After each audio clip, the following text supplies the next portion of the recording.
out in the daylight, I can see a little more of the damage that was done from the wind yesterday afternoon.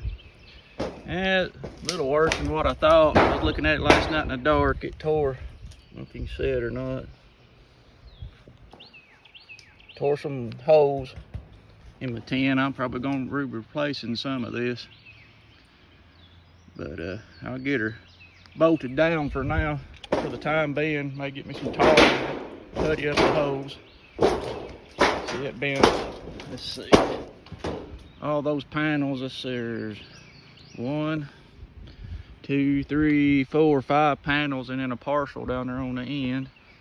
I will probably replace from here, probably down to here somewhere, where that line of screws is.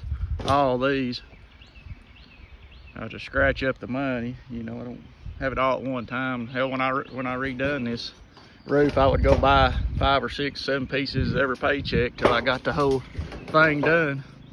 So it is what it is. Could have been a lot worse. I've seen people like in Arkansas and Mississippi whose houses is totally destroyed. So this is nothing here. Be easily repaired. So anyway, I gotta get to work. Everybody have a good Sunday.